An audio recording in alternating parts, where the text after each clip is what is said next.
romântico com uma típica culinária internacional, o restaurante Lepisco traz para você os pratos típicos peruanos em Maricá: sundado de pescado, arroz com marisco, taco-taco, as deliciosas entradas ceviches e o tradicional nhoque de mandioquinha. Venha viajar na gastronomia internacional sem sair de Maricá. Vá à Rua Taíde Parreiras 198, loja 4, ao lado da delegacia, no centro de Maricá, no Rio de Janeiro. Delivery, ligue 21 967 35 8410. Restaurante Lepisco Maricá. Venha para o seu cantinho peruano na cidade e... Seja bem-vindo! Olá, eu sou a Lu. Eu queria convidar vocês para participarem do nosso programa no portal Ondas de Maricá, pela ordem Primeiro Elas. Vai lá, curte, compartilha. E também você pode me encontrar na minha fanpage, pela ordem Primeiro Elas, no Instagram, no Facebook, no YouTube. Curte lá, é um programa de empoderamento feminino que fala pra mulher, só pra nós, hein? Vem comigo, tô te esperando. Curte lá, beijo!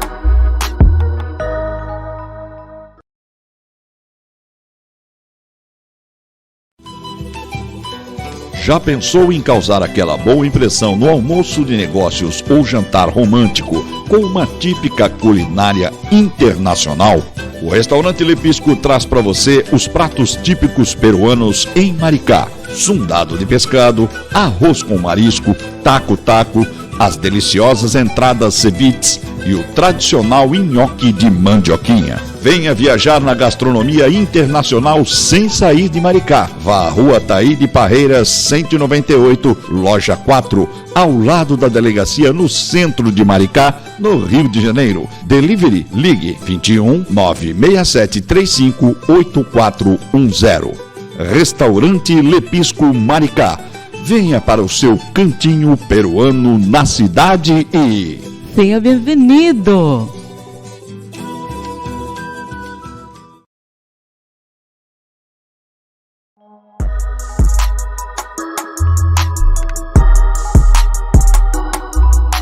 Chegou a vez e a voz da mulher negra. Aqui a mulher tem liberdade de escolha e de expressão. Começa agora, pela ordem Primeiro Elas, com Luciene Mourão.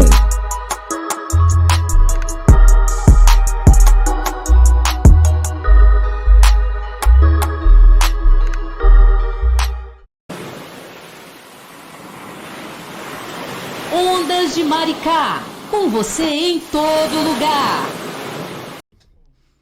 Bom dia! Estamos aqui em mais um programa no portal Ondas de Maricá, pela ordem Primeiro Elas. Claro, hoje, minha convidada ilustre, além de tudo, além de ser colega de profissão, amiga, colega de movimento social, é muita coisa, né? E uma potência de mulher dentro do ativismo, dentro do feminismo, e ainda secretária municipal do Partido Comunista Brasileiro na cidade de Maricá. É com muito orgulho que eu apresento Thaíse Costa, doutora Thaíse Costa, a mulher que sabe tudo, que eu aprendo todos os dias com ela. E hoje viemos falar um pouquinho da terceira Conferência Nacional do PCdoB sobre emancipação das mulheres. Que coisa é essa? Que partido é esse? PCdoB, gente, é comunista, esse povo todo comunista. Aí já me perguntaram, eu já me perguntei, e aí eu fui buscar, né? Eu falei, pô, será que até a gente brinca, é Robin Hood, que é tirar dos ricos para dar para os pobres? E não é isso. Vamos falar aqui de socialismo, vamos falar de igualdade, vamos falar de mulheres, vamos falar de direitos de democracia. Seja bem-vinda, doutora Thaíse Costa, ao nosso programa para falar da terceira Conferência Nacional do PCdoB sobre emancipação das mulheres. Bom dia! Bom dia, Lu. Muito obrigada pela oportunidade de estar aqui, né, com você no programa Ondas de Maricá. seu programa, que é um programa que a gente sabe que é muito prestigiado pela população, né? E no que eu tenho muito orgulho de poder participar. Eu vou agradecer toda a deferência, né? Mas, nossa senhora, não chego nem aos pés disso aí tudo aí que você falou. Chega assim. Então, vamos lá, o que é o PCdoB, né? Tem muito preconceito, né? O PCdoB, coitado, é um partido que foi vítima de muito preconceito. O PCdoB é um partido socialista, realmente comunismo, e por mais estranho que tudo isso pareça, né? O PCdoB é o partido da família, é o partido do povo brasileiro, que defende o interesse do povo brasileiro. Você conhece algum comunista, Lucine? Conhece algum comunista? Conheço.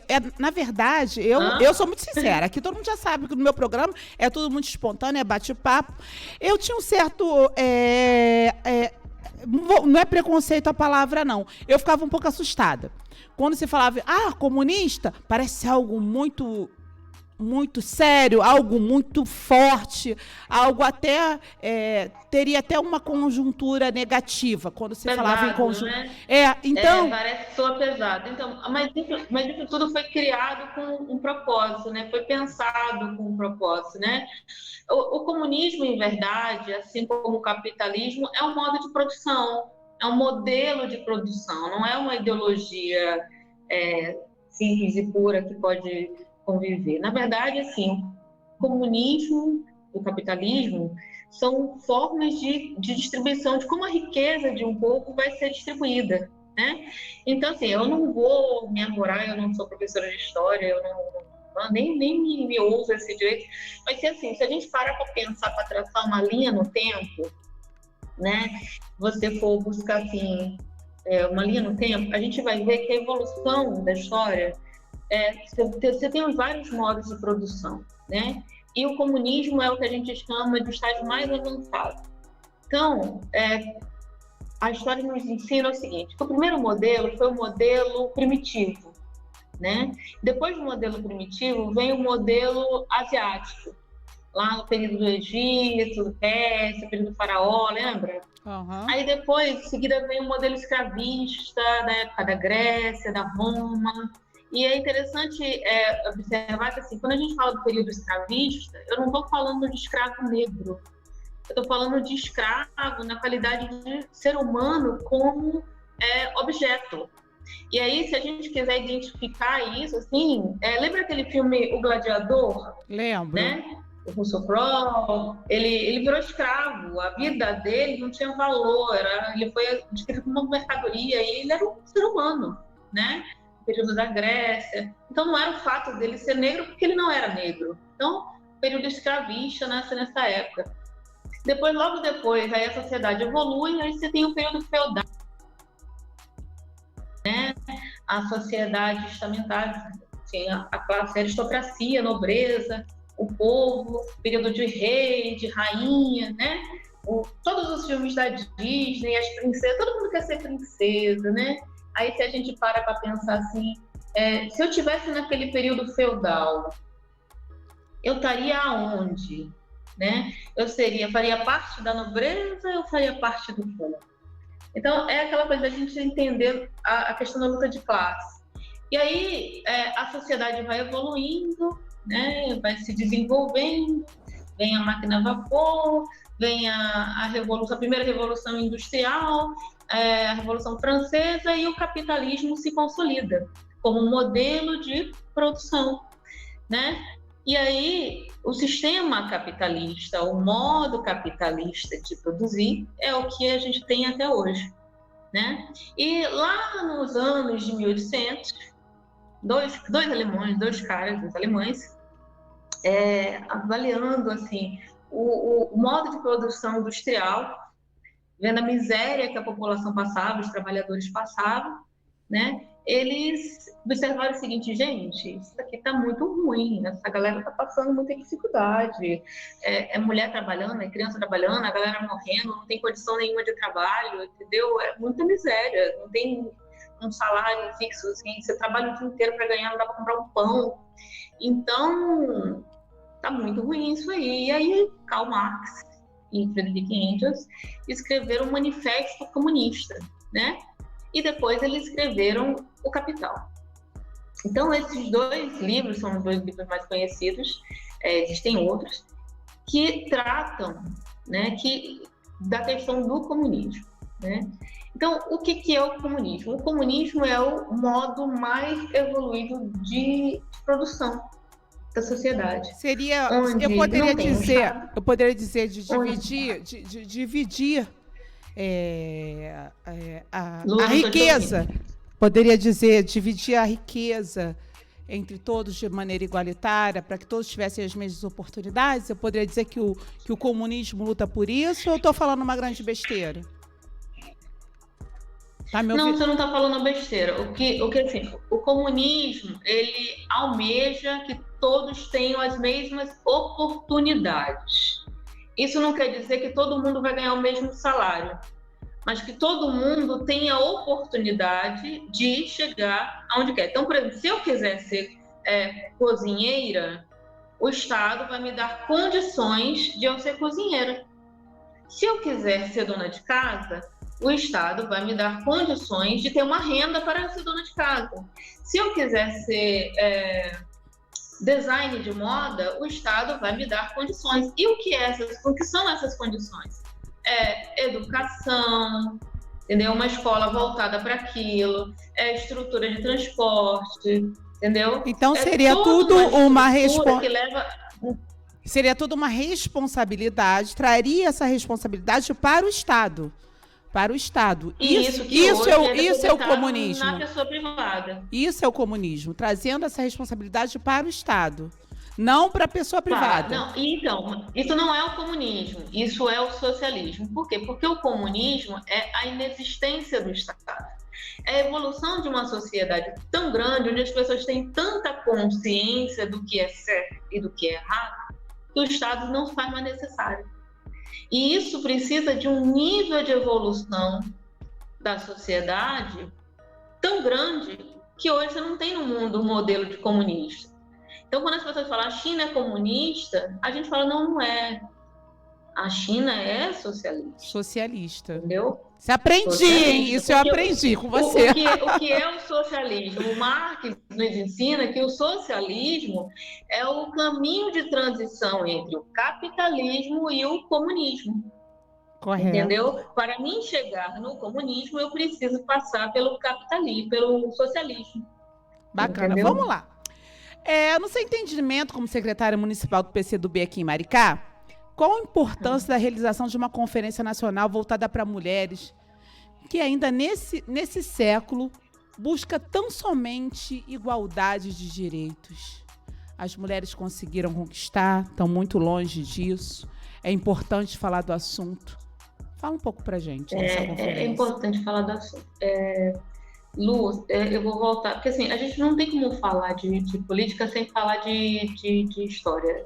Entendeu? Não, aqui você é livre, fala o que você quiser, a casa é toda sua. Eu tô aqui para aprender que nem esponja e para tentar passar um pouco para nossa sociedade essa vertente. O que é o PCdoB, o que é o socialismo, para que as pessoas entendam e busquem seus direitos, né? Que estão o tempo todo sendo exterminados. Falo logo. Então, assim, hoje em dia, quem nasce no século XX acredita que, e não tem a oportunidade de estudar, porque infelizmente hoje a educação toda é voltada para o sistema de trabalho, a maioria da população brasileira que tem um ensino menos qualificado, um ensino mais precarizado, como a gente costuma dizer, acredita que, assim, esses direitos que a gente tem hoje, direito a votar, direito a trabalhar, direito a poder fazer escolhas, eu posso vestir essa roupa, botar uma calça jeans, foram direitos que a mulher sempre teve. Isso não é verdade. Hoje eu vim de decote de propósito. Eu vim com decote de propósito. É verdade. Isso foram conquistas. Foram conquistas nossas, né? Então, a gente está no século XXI. A gente está a gente está entrando no que a gente chama de quarta revolução industrial. E tem muita gente que só ouviu falar da primeira revolução industrial, que é aquela que aconteceu no período da lá na Inglaterra, no período da Revolução Francesa, entendeu? Que estudou para o vestibular, então só lembra dessa. As outras nem sabem. E o que é a quarta Revolução Industrial? É o período dessa modificação onde as máquinas estão desenvolvendo inteligência artificial. Hoje você tem um celular que você conversa com ele, fala, Siri, isso, Siri, me faz isso, Siri, e o celular te diz onde é que está, ele te responde. Você tem uma rede social, você tem programas que sabem mais sobre você do que você. E aí há um descompasso nesse sistema, nessa realidade, onde você consegue conceber que máquinas conseguem pensar e, ao mesmo tempo, você não consegue conceber que uma mulher tem uma capacidade intelectiva. Você não consegue entender que uma mulher tenha condições de fazer análise crítica. Uma mulher não tem capacidade para dirigir um órgão público, para ser presidente da República, para ser vereadora, para ser ministra do Supremo. É como se estivéssemos sempre sendo colocadas naquele lugar da cozinha, da mãe, da dona de casa, daquela que cuida do lar, dos filhos, dos idosos, né, que tem as tarefas domésticas. E é como se fosse ratificando o tempo todo essa sociedade, já se ratificando o tempo todo essa obrigatoriedade que a mulher teria, que ela vem carregando durante séculos, desde o início da humanidade, de ser adular, como a nossa ministra, né? Nossa ministra fala. Que usa Rosa do lar. Então, é isso. Então, a nossa sociedade tem esse descompasso. Então, qual é a importância desse debate de hoje? É exatamente pensar qual é a sociedade que a gente quer. O que as mulheres querem? Eu quero cuidar da minha casa? Massa. Eu quero cuidar dos meus filhos? Quero. Eu quero trabalhar para ter renda? Quero. Eu quero ter direito de votar para escolher o meu representante? Eu quero. Eu quero ter uma renda melhor, eu quero ter uma qualidade de vida melhor. Então, é isso que a gente quer. Mas como é que eu consigo isso? Eu consigo isso com políticas públicas, né? Então, isso. E aí, por outro lado, tem uma barreira que é um sistema capitalista, um sistema machista, que cria bloqueios e mecanismos. Para você ter uma ideia, por exemplo, durante a campanha presidencial, a Manuela sofreu diversos ataques, né? Coisas que acontecem em campanha de mulher, campanha eleitoral para mulher, entrevistas de emprego para mulher. Você não vê entrevista de emprego de homem.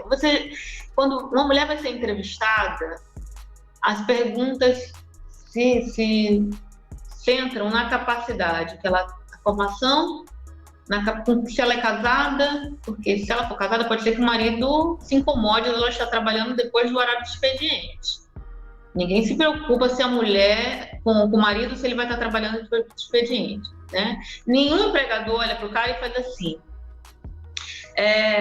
Quantos filhos ela tem? Se ela tem filho, está na idade reprodutiva. Quem vai ficar com seus filhos, né? Quando no final de semana, se você vai precisar trabalhar? Se seu filho ficar doente, quem vai levar ele pro médico, né? Então, esse tipo de coisa, esse tipo de questionamento, o homem não sofre, né? Então, a sociedade precisa compreender que a gente, na qualidade de mulher, a gente tem que ter elementos, estruturas, mecanismos. O Estado precisa fornecer esse mecanismo para que a gente tenha acesso a todos os direitos de qualquer cidadão. Porque cidadão, ao que me parece, dentro desse sistema, só são os homens. Porque as mulheres, para ter a qualidade de cidadã, né, precisa ter uma estrutura econômica tão grande para suprir essas demandas, se do contrário ela não consegue exercer esses direitos. E mesmo as mulheres que têm estrutura econômica são questionadas. A ministra do STF, Carmen Lúcia, quando ela foi alçada à presidência do STF, na entrevista dela, foi questionada por que ela não fazia a unha. Você já viu alguém perguntar ao Dias Toffoli por que ele não fazia a unha? Na verdade, né, Thaís, eu já estou com problema com esse microfone aqui, não ajeitei direito. Na verdade, Thaís, há uma cobrança muito grande. A mulher tem que ser dentro daquele estereótipo, aquela que faz a unha, aquela arrumadinha, aquela magrinha, aquela assim, ela tem que ser a bonequinha e ainda prendada. Isso. E nós, mulheres, eu acredito que a grande maioria, respeito aquelas que gostam de ser do lar. Claro, existem mulheres que nasceram para isso, e isso é liberdade. O nome disso é liberdade. Então, para mim, a palavra de ordem é liberdade para sermos o que a gente quiser ser, para sermos livres, para fazer nossas escolhas e sermos respeitadas dentro dessa sociedade. Nós que participamos de movimentos sociais, somos ativistas, nós conseguimos identificar rapidamente as atitudes machistas, as atitudes preconceituosas e todas ligadas ao gênero. E eu não estou falando nem da cor da pele, ainda não chegamos nesse assunto. Então, são posturas que não são veladas, são realmente expressas de uma maneira cruel, onde nos coloca realmente, como se tivesse uma obrigação de colocar as mulheres no lugar delas. E nosso lugar não é o lugar que essas pessoas querem, que esses homens machistas querem, que muitas vezes o próprio governo quer. Nosso lugar não é esse, nosso lugar é muito maior. E temos a mesma capacidade intelectual, de gestão, não importa de qualquer outra pessoa, independente do sexo, gênero, idade, de condição social, porque todos podemos crescer, podemos porque o homem e a mulher possuem até a capacidade física. Elas são muito parecidas. Mas continua, já te interrompi, a pessoa já te interrompeu, estraga a entrevista toda maluca. Não, que isso, de maneira alguma. Eu acredito assim, esses debates, eles são importantes, e essa conferência nacional, ela é fundamental, porque assim, ela acontece em várias instâncias, a municipal, a estadual e a nacional, e o PCdoB, a partir dele, é muito organizado, e ele permite que seus filiados contribuam, né, com a construção do pensamento geral. Então, essa conferência, ela tem muito dessa função, né? De debater na construção da política que a gente quer. O que eu quero para o meu país? O que eu quero? O que eu acredito que é certo? Então, uma das funções dessa conferência é essa. E, no meu entender, a palavra-chave para a gente transformar o país, para a gente chegar onde a gente quer, é a educação. Né? O centro de tudo é a educação. E assim, como é que eu consigo dar uma educação de qualidade para a população brasileira? Para que a gente passa do seguinte, para que o seu filho tenha uma educação, pense no tanto de investimento que você precisa fazer. Né? Você colocou ele numa boa escola, bastou só matricular ele? Não. Você investiu em uniforme, em material escolar, numa alimentação de qualidade, ele tem que estar saudável, né? Ele tem que ter um transporte que o leve, que o traga. O caminho que ele vai percorrer tem que ter uma segurança. A escola que ele vai frequentar tem que ser uma escola que tem uma boa estrutura, né? Durante o Enem, a gente verificou que muitos pais da classe média se queixaram que os filhos tiveram que fazer prova em escolas sem ar-condicionado.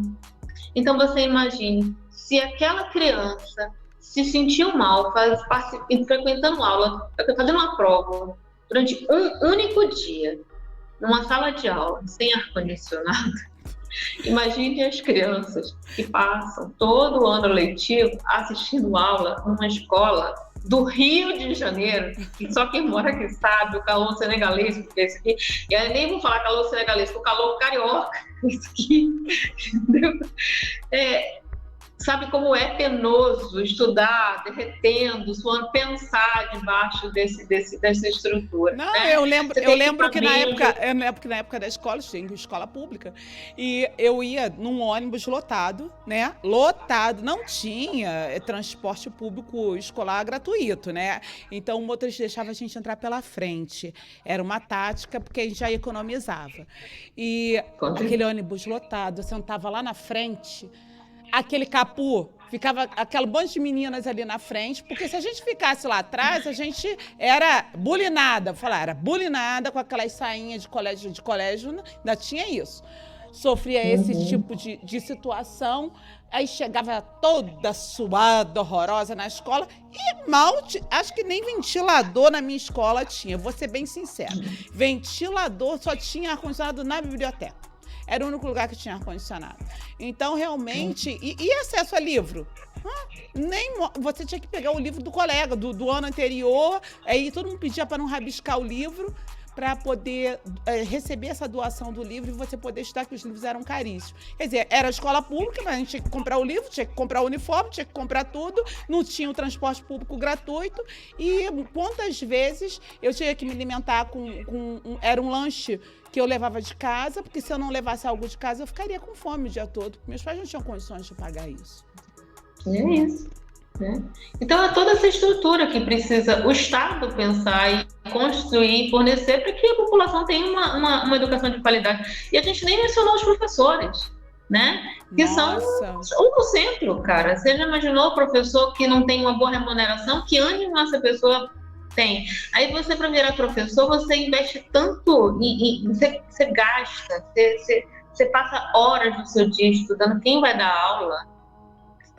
Gente, essa pandemia revelou, foi interessante que essa pandemia revelou o quão é desgastante dar aula para criança. Quem tem filho e teve que dar aula dentro de casa descobriu como o professor sofre. Então, se tem uma classe que precisa ser bem remunerada nesse país, são os professores. Então, professor, cara, devia ganhar mais do que deputado. É o que eu acho. É claro, é primeiro, né? Agora, Alan vai ler as perguntas. O pessoal está fazendo alguns comentários. Quem está participando aí, Alan, fala comigo. Bom dia, doutora Luciene. Bom dia, doutora Thaís Costa. Vamos lá, porque tem muita gente aqui nos comentários. O Alan, gente, é meu amigo. Eu não sou Ana Maria Braga, não tenho o meu Louro José, mas eu tenho o meu Alan, entendeu? José. O Alan é meu Alan José, tá? Vamos lá. Ivani Maria Ribeiro dando aquele bom dia. Marcelo Ferreira, Simone Diemanjá, Alexandre Jófilis dando aquele bom dia. Alexandre César Mendes, Meninas de Deus, abraços fraternos. Kátia Turquissani, e não vou conseguir ler. Jaimovic também, é isso aí. Fátima Moura, Ricardo Teixeira. Fala o comentário aí, a Fátima falou alguma coisa. Século XXI é uma sociedade com cabeça de século XVIII. 18. Em relação. Não, 18. Pô, Alan, esqueceu, gente? É o garimpo. Eu esqueci o Ix. Em relação a direitos da mulher, capacidade da mulher, é muito triste. Continua, muita Alan. Quem coisa, mais tá gente. aí? Quem mais tá aí? A Fátima, ela também tá falando qual a sociedade que ela quer para os filhos, para casa, para o trabalho. Cíntia Freitas, Irene Alves. Maria Ana, Marcelo Ferreira, Ricardo Luciana... Teixeira, o preto mais bonito de Maricá. Tem aí a Luciana Tagino, Ana Paula Paulinha e Irene Alves, acho que eu falei, Mônica Campista Gurjão e André Castro. É isso aí. Rádio Castro. Gente, que maneiro, muito legal. Olha, tem uma galera aí assistindo. Gente, nosso grupo todo tá lá. E acompanha também lá no Facebook, no YouTube, hein? Tá tudo gravado aí pra vocês. No gente, tá todo mundo daqui. A gente vai pra rua, né? O pessoal não sabe, a gente vai pra rua falar com bandeira na mão, vai fazer bagunça na rua. Não é bagunça não, gente. A gente vem lutar pelos nossos direitos. Nosso grupo não é pequeno, mas é unido. São pessoas que eu amo, de todos os movimentos sociais. A gente procura unificar isso tudo. Eu queria falar um pouco, Thaís, agora da pandemia do Covid-19. Para você, na sua opinião, trouxe luz à desigualdade sofrida pelas mulheres junto ao mercado de trabalho? E eu falo isso por vários fatores, pela informalidade, que elas ainda se encontram, a maioria das mulheres ainda continuam trabalhando em trabalhos informais, ou seja, sem carteira assinada. Principalmente as mulheres pretas, obviamente, que são a maioria, porque elas foram mais atingidas, essas mulheres, as mulheres de periferia, as mulheres pretas, foram as que sofreram mais os reflexos dessa pandemia? Sim, Lu, sim. A gente tem, assim, com a Covid-19, assim, houve uma queda muito grande da renda familiar, muitos postos de trabalho foram fechados, assim, e a grande maioria das mulheres, muitas mulheres pretas, negras, infelizmente, em função da política de anos, de séculos, de precarização mesmo da educação, levaram que uma parte da população, e a maioria da população negra, não tivesse essa estrutura, e essas mulheres trabalham em casas de família. Então, assim, quem mais sofreu, né, na pirâmide social foram as mulheres negras, né, porque trabalham em casas de família, que perderam renda, e a consequência lógica quando cai a minha renda, a primeira coisa que eu faço, eu preciso cortar despesa. O que eu vou fazer? Eu preciso liberar empregado, porque empregado significa um salário mínimo, encargos sociais, então foi o primeiro eu preciso corte, liberar, foi o primeiro corte, né? Eu vou fazendo cortes. E aí, esse é o pensamento da população normal, todo mundo vai cortando, esse é o pensamento de toda a sociedade. Só que ali tem uma família. Aquela pessoa, quando você faz um corte para ajustar a sua vida, e você, sem querer, não é uma coisa que você faz de má fé para prejudicar o outro, né? Mas ali teve uma família que foi prejudicada. Então, e essas famílias prejudicadas, em grande parte, são de mulheres negras, né? E quem assegura? Durante o governo Bolsonaro, e interessante isso, durante toda a campanha do governo Bolsonaro, durante o golpe do governo Dilma, que aconteceu assim, desde 2013, a gente ouve uma campanha pró-liberalismo. Eu vou voltar para a questão do Covid, porque se fala muito em liberalismo econômico, em meritocracia, que a desnecessidade do Estado, e o Covid-19 nos mostrou que a mão livre do mercado não salva ninguém, ela só salva os ricos. Ela só salva os ricos. Então, só quem salva é o Estado. Quando a pandemia se abateu sobre o Brasil, se você não tem um programa de auxílio emergencial, a população não vai morrer de fome, porque vai se instaurar uma guerra civil. Porque se eu tenho que fechar as portas do meu negócio, e aí eu tenho que ficar um mês dentro de casa, e eu olho para um lado e eu vejo meus 3 filhos com fome, e eu não tenho dinheiro para comprar comida, o que me resta? Roubar. Pedir. Roubar, pedir. Roubar. Não tem jeito. Então, e daí surge, entendeu? A insegurança jurídica, surge todas as mazelas. Surge da falta, da desigualdade, das carências. Entendeu? Então, a Covid expôs isso. Então, todo aquele discurso de liberalismo econômico, de meritocracia, de desnecessidade de Estado, de que o Bolsa Família era um programa só para dar dinheiro para vagabundo, isso tudo caiu por terra. Quando veio o Covid-19, que foi instaurado, por exemplo, aqui a gente está em Maricá, foi instaurado o PAT aqui em Maricá, o governo aplicou o lockdown aqui na cidade, né? Durante um período, proibiram o comércio de abrir, e em compensação, os autônomos tiveram a oportunidade de se utilizar do PAT, né? Foi. Aquele programa de apoio ao trabalhador. E aí você vê boa parte da classe média se inscrevendo.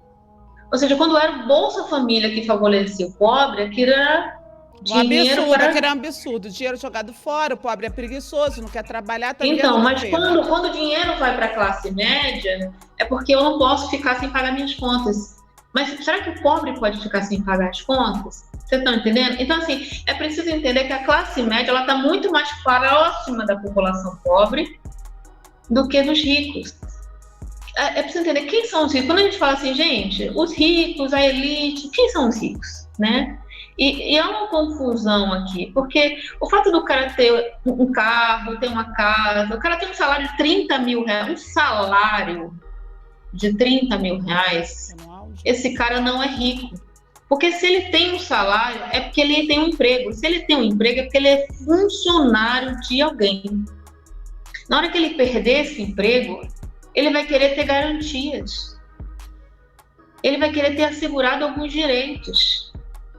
Então, o rico é aquela pessoa que consegue passar 1 ano, 2 anos sem trabalhar, e manter o mesmo padrão de vida, sem ter que se desfazer de nenhum patrimônio. Correto. É desses caras que a gente está falando. Entendeu? Eu não estou falando do cara que ganha 30 mil, 60 mil por mês, porque trabalha, porque na hora que esse cara for demitido, ele vai pensar, gente, eu tenho que vender minha casa não sei de onde para eu continuar fazendo o que eu faço. Então esse cara não é rico. Não é desse cara que eu estou falando. Esse cara é tão empregado e é tão proletário quanto o camelô, quanto o empregado doméstico. Porque uma hora, se porque ele vive dentro doente, do padrão dele, mas se acontecer, ele vai passar exatamente. Quanto mais a pessoa ganha, mais a pessoa gasta. Olha só, tem uma pergunta. Tem uma pergunta aqui, Thaís. Desculpa. Não, desculpa não, porque eu interrompo mesmo, eu sou inconveniente.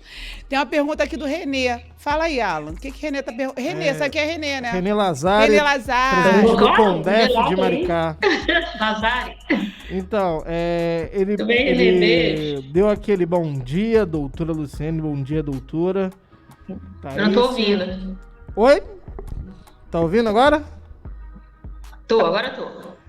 Deu aquele bom dia. E ele quer dizer, se colocarmos dentro desta discussão a mulher com deficiência, e aí? A mulher PCD. Nossa Senhora, se agrava ainda mais. Então você tem, olha só, a mulher, né? Aí você tem a mulher negra, ainda mais, com mais carência. Se você pega a mulher com deficiência, ela ainda tem muito mais carência, mais limitação, porque o mercado ainda limita mais as opções dela, né? Agora você imagina o que é negra. Nossa Senhora. Deficiente então negra, então, meu Deus do céu. Então, assim, e quem protege essas pessoas com todas essas especificidades? É o Estado. Só o Estado salva, sabe?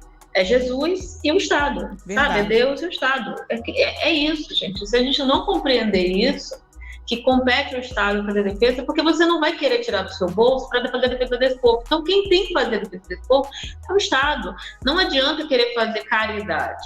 Caridade, por si só, não tira a pessoa da condição de que ela está.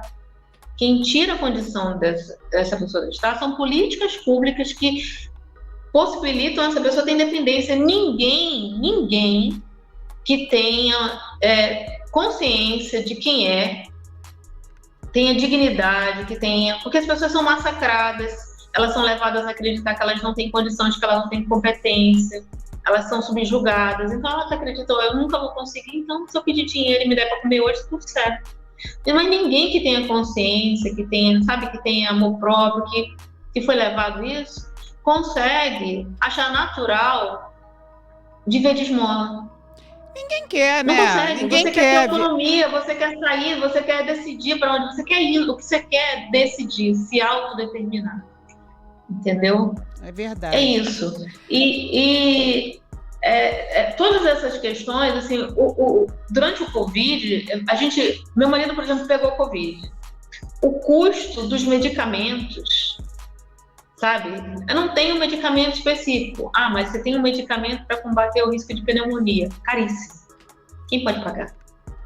Né? Aí tem que isolar essa pessoa dentro de um cômodo. Quantas pessoas têm casa com mais de um cômodo?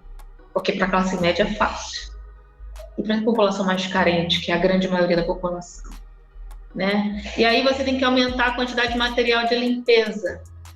Então todo mundo tem que comprar álcool em gel, todo mundo tem que passar cloro. Cara, eu perdi o meu emprego. Eu não tenho dinheiro para comer, como é que eu vou comprar cloro? Pois é. Sabe? Aí acaba contaminando a casa inteira. contamina a casa inteira com Covid, e lá na base da pirâmide, que ninguém quer falar, são essas pessoas que morrem de verdade. Eu vi, inclusive, uma pesquisa Exatamente. que diz que... E do outro lado você tem uma presidência da República, né, que não tomou uma medida efetiva. Porque enquanto o presidente não assumia para si essa responsabilidade, o que aconteceu? Alguns estados e municípios começaram a entrar em negociação com os laboratórios para poder trazer as vacinas. De repente, a presidência, o Ministério da Saúde, resolve assumir esse papel, tirando, então, o direito dos municípios fazerem esses convênios. De repente, quando o Ministério da Saúde assume, quando a União assume a função de vacinar e distribuir a vacina pelo SUS, que é sua obrigação, e o município não pode mais ter essa autonomia de contratar diretamente, ficando dependente da União, o presidente volta a sentar e dizer assim, agora vou voltar a escolher quem é que eu vou vacinar, quando é que eu vou mandar vacina. Enquanto isso, a população morre. Então, o nosso direito à vida está sendo relativizado. Sim. Nosso direito de ir e vir está sendo relativizado. É um né? Porque se fascismo. você anda de transporte público... É um fascismo. São essas práticas. No governo Lula, no governo Dilma, onde a nossa presidenta, a gente sabe que levou um golpe, para quem teve essa atenção e conseguiu perceber que ela levou um golpe mesmo, ocorreram vários avanços, né? Com relação a políticas públicas voltadas para a população menos favorecida. Então, nessa época, ocorreu uma diminuição. Eu não vou falar que foi a diminuição, mas houve uma diminuição das desigualdades sociais. Por exemplo, a gente sempre fala das universidades, né? E eu queria saber a sua opinião. No que se refere a isso, ter um presidente, uma presidenta progressista que pensa na população faz toda a diferença? Claro, com certeza, não tem nem dúvida. Eu vou fazer um paralelo com que a gente mora em Maricá, né? E eu ouço muito assim, é fácil fazer o que se faz em Maricá com o dinheiro que Maricá tem. Ouço também, toda hora. Dinheiro de royalties. Né? Não é verdade. Por que não é verdade? Itaboraí também teve acesso ao dinheiro do royalties. E em Itaboraí não tem as coisas que tem em Maricá. Itaboraí não tem vermelhinho. Itaboraí não tem mais um hospital. Não foi criado mais um hospital. Itaboraí não teve parte. O que foi criado em Itaboraí com o dinheiro do royalties? Você está entendendo? Então, a lógica... Em Niterói? Em Niterói também. Em Niterói teve o royalties, né? Itaboraí não. Então tá, desculpa, eu tô dando informação errada, eu tô sendo corrigida aqui pela minha assessoria. É assim mesmo, é quem te erra. Eu falo pra todo mundo, então, se eu errar, vai lá, faz comentário. Não, Lu, tá tudo errado que você falou, e a gente conserta, é isso aí. É Macaé. É Macaé, me perdoa, tô trocando, é Macaé, tá? Isso mesmo. É Macaé, isso aí. Então, Macaé não teve essas mesmas políticas. Então, lá a cidade de Garotinho. Campos. Campos de Goitacazes. Campos, eu fui a Campos há algum tempo. Por que lá em Campos, Garotinho governou e não teve nenhuma dessas políticas com todo o dinheiro que ele teve? Porque isso é política pública de esquerda. Olha só, durante o período do governo Lula, a gente teve um recorde de estabelecimento de construção de universidades no país, coisa que foram criadas 18 universidades federais, né? Mais de 150 campos, entendeu? No país inteiro. Então foi uma transformação, pessoas que nunca sonharam, famílias que nunca sonharam em ter um membro da sua família da universidade, passaram a sonhar ter uma vida diferente e melhor. Olha, nós que militamos na área do direito, se você for lá no artigo 3º da Constituição, eu até anotei aqui, deixa eu pegar aquilo para ler, para não errar, né? Tá assim, ó, artigo 3º da Constituição diz assim, ó, constituem objetivos fundamentais da República Federativa do Brasil. Constituir uma sociedade livre, justa e solidária. Garantir o desenvolvimento nacional. Erradicar a pobreza e a marginalização e a desigualdade social e regional. Promover o bem-estar de todos sem preconceito de raça, sexo, cor, idade, qualquer outra forma de discriminação. Isso foi o que o governo Lula e o governo Dilma trabalhou para acontecer. Isso é socialismo na veia, cara. Eu tenho muito orgulho de morar. Está na Constituição. Eu tenho muito orgulho de morar aqui na cidade de Maricá. Eu tenho muito orgulho de morar aqui na cidade de Maricá. E eu sempre falo isso para todo mundo. Eu também. E aí, quando a gente se depara com o governo Bolsonaro, né, que tenta tirar tudo isso e tenta fazer uma campanha antidemocrática. Você acha que é um retrocesso, Thaís? Voltando a população contra as instituições democráticas. É um retrocesso, o governo Bolsonaro? É um retrocesso à democracia? Ele vem tentando fazer um retrocesso à democracia, acabar com a democracia aqui no nosso país, com as censuras, com todos os atos que ele vem... Sem dúvida. Todos os atos que sem dúvida, não tem nem dúvida disso. O Bolsonaro, o presidente Bolsonaro, ele foi eleito incitando a população a ter ódio contra, sabe, as instituições democráticas, né? O povo não sabe o que é democracia. Se soubesse, talvez não elegesse o Bolsonaro. É preciso compreender, assim, o que é democracia. Democracia é o povo exercendo o poder de governar. No Brasil, a gente exerce o poder, o povo exerce o poder por meio de seus representantes. Quem são os? O vereador, o prefeito, o deputado, o governador, o presidente. O povo dá poder para essas pessoas representarem os seus interesses. Então, é como se você contratar um advogado. Imagine o seguinte, que você vai contratar um advogado num processo para defender todos os seus interesses. Seu direito não tem um processo que está correndo, lá vai ser discutido os seus interesses. Saúde, educação, o que você vai ter de renda na vida, sua aposentadoria, como você vai trabalhar, os seus direitos. E aí você vai ter que eleger um advogado. Aí, quando você vai lá eleger o advogado, quando você vai eleger o advogado, você vai deixar qualquer advogado ir lá para você? Você está dando poderes para qualquer advogado ir lá defender seus direitos? Não, com toda certeza eu vou escolher o advogado da minha confiança. Aí que tá. Da minha confiança. Eu quero saber quem é o advogado. Depois que eu eleger advogado, eu vou me preocupar se o advogado está tomando conta do meu processo? Claro que eu vou. Então, por que a gente não acompanha o que o parlamentar que eu votei está fazendo? Porque ele está ali representando o meu interesse. O que eu faria se o advogado que eu elegi para defender os meus interesses, depois que eu escolhi ele, e que ele fosse lá usar o meu processo, a única coisa que ele se preocupasse fosse com os honorários dele? O que eu faria nesse caso? Então, o que eu faria se o parlamentar que eu votei, a única coisa que ele se preocupasse fosse com o salário dele, com os interesses dele? Então, é esse paralelo, porque o representante público é um mandatário.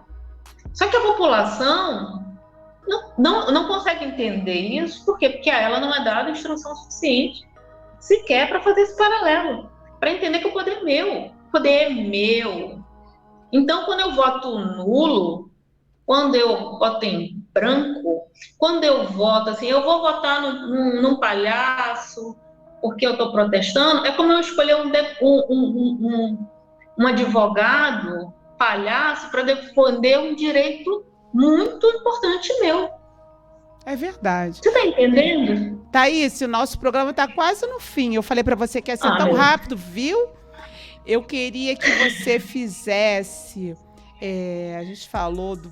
tem tanto... É aquilo que eu te falei. Falei para você que passa rápido e que dá vontade de ficar o tempo todo conversando sobre esses assuntos, porque, nossa, gente, eu queria que você fizesse suas considerações finais, falasse um pouco dessa conferência de grande importância aqui na nossa cidade, que vai acontecer hoje. Fala um pouquinho da gente, fala o que você quiser. E eu estou muito grata mesmo pela sua presença aqui no Pela Ordem Primeiro Elas. Você é uma figura muito importante aqui no nosso município. Eu tenho o privilégio de trabalhar no mesmo andar que você, a gente trocar nossas figurinhas jurídicas, feministas, socialistas.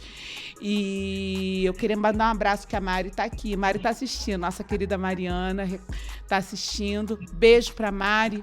E dizer que todas vocês, todos os movimentos sociais que eu faço parte, eu tenho muito orgulho. Eu tenho muito orgulho de ser o BM Fem Negras, eu tenho muito orgulho de fazer parte desse grupo seleto de mulheres, de homens aguerridos, inteligentes e politicamente socialistas que pensam no próximo. Então, faça suas considerações finais. Gratidão, gratidão, gratidão. Lu, primeiramente eu queria voltar a agradecer, né, a oportunidade, agradecer aos meus camaradas que prestigiaram esse programa, nessa audiência, agradecer a todos mesmo, de coração, agradecer, fazer parte desse partido que eu amo tanto. O PCdoB, tenho muito orgulho de participar. O PCdoB me fez ser a pessoa mulher que eu sou hoje. Se tem uma coisa que eu tenho muito orgulho hoje é de ser mãe, sabe? Eu acho que antes de qualquer coisa, é esse reconhecimento, assim. Eu gosto de ser mãe, o PCdoB me ensinou isso. Eu gosto de cuidar da minha casa, o PCdoB me ensinou isso. O PCdoB me ensinou de que não é nenhuma vergonha você ser negra, de você ter origem humilde, de você ser esforçada, de você sentar com seu filho, é você que cozinha para seu filho, é você que limpa o seu banheiro, ao mesmo tempo, é você que vai para a rua reivindicar os seus direitos. Isso não é demérito nenhum, muito pelo contrário, entendeu?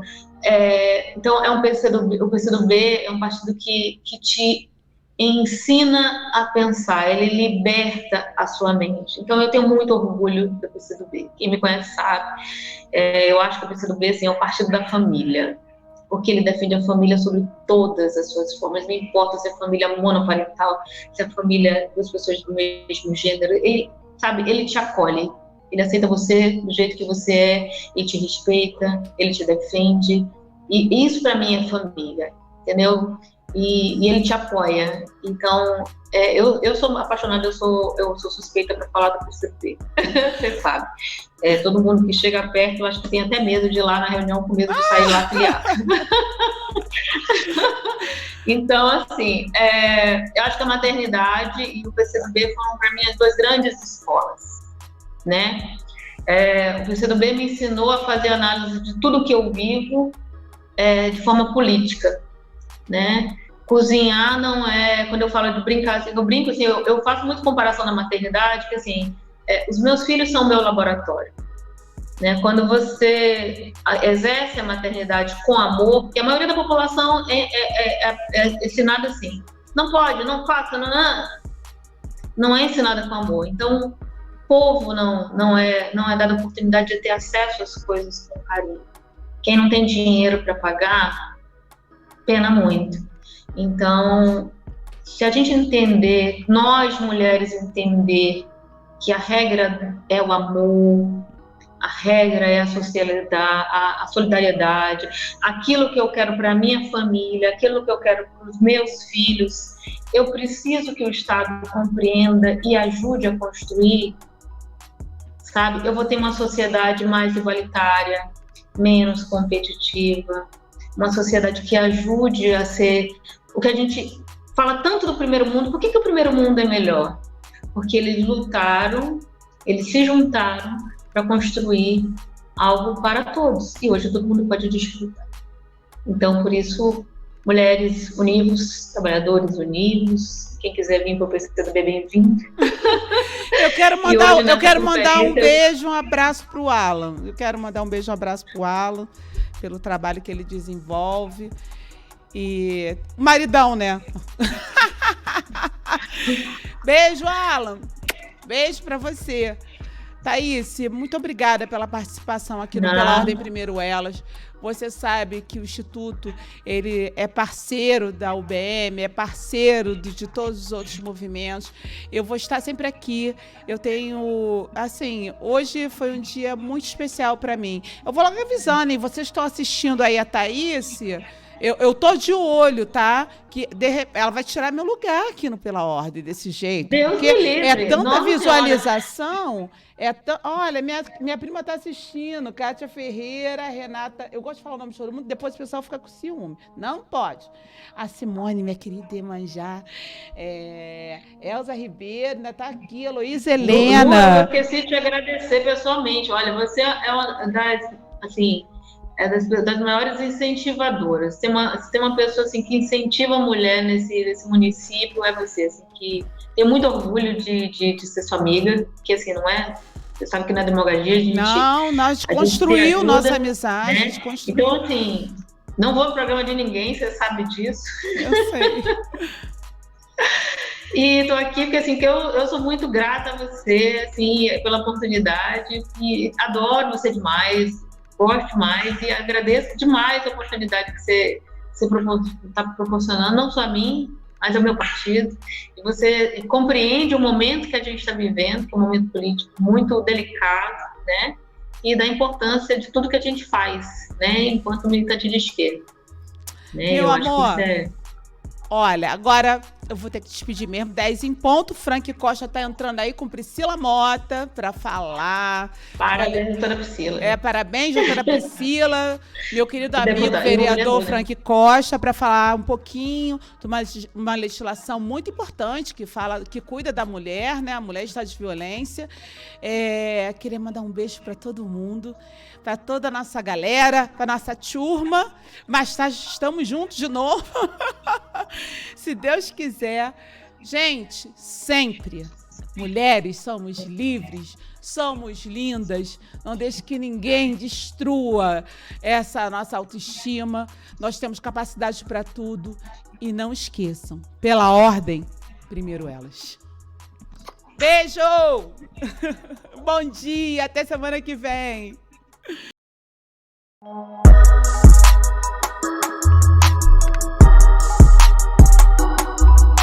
Chegou a vez e a voz da mulher negra.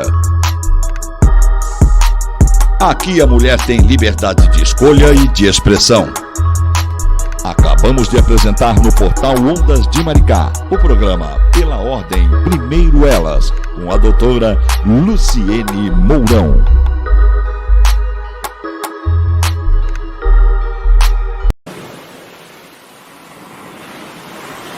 Ondas de Maricá, com você em todo lugar.